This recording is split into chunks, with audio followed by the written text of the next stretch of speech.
seorang yang banyak hartanya belum tentu dia mempunyai banyak rezeki.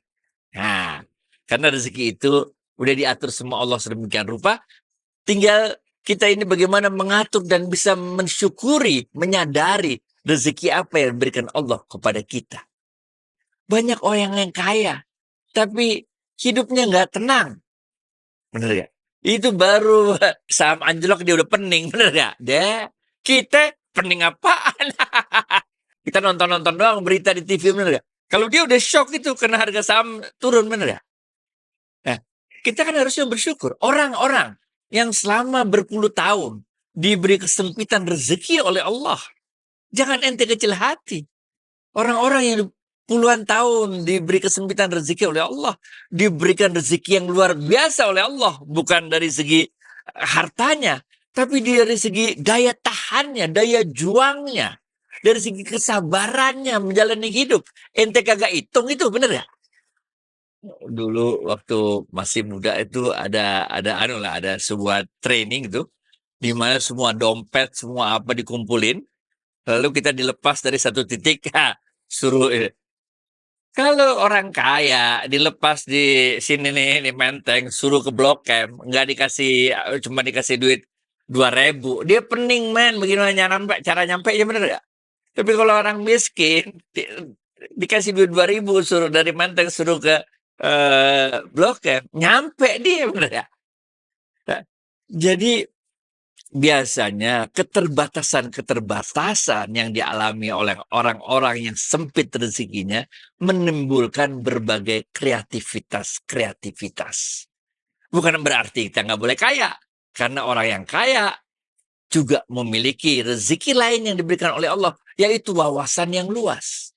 Kita cerita kisah dua orang sahabat sufi ya. Nah, ini.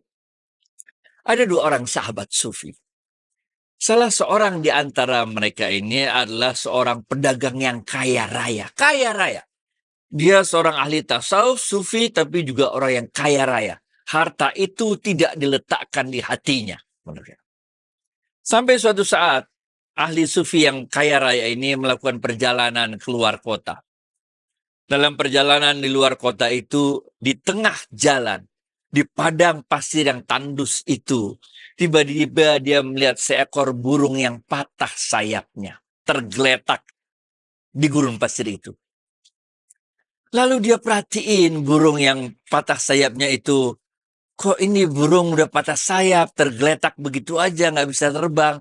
Tapi kok masih bisa hidup, dia perhatiin.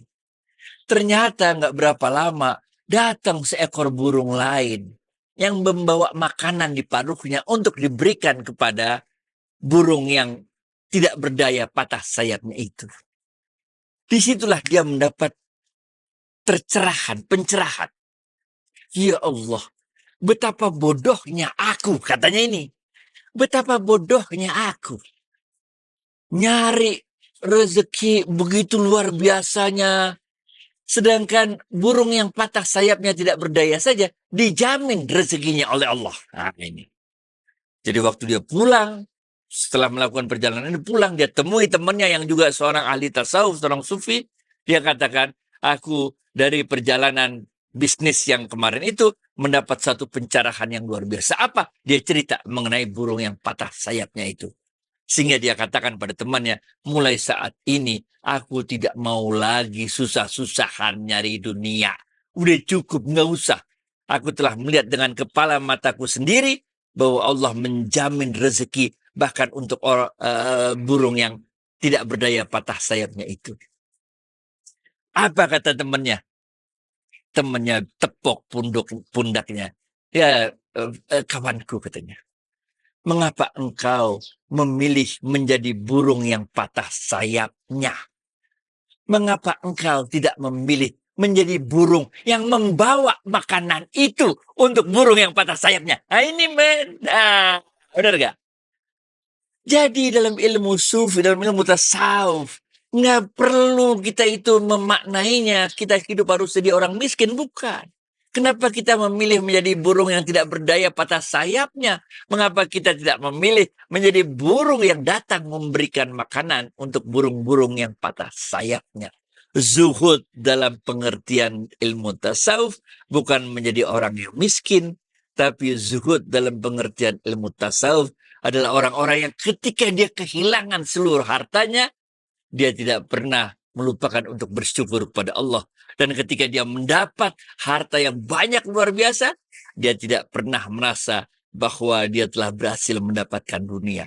Zuhud itu tidak meletakkan harta di dalam hati, tapi dia meletakkan harta itu di tangannya untuk kebahagiaan semuanya.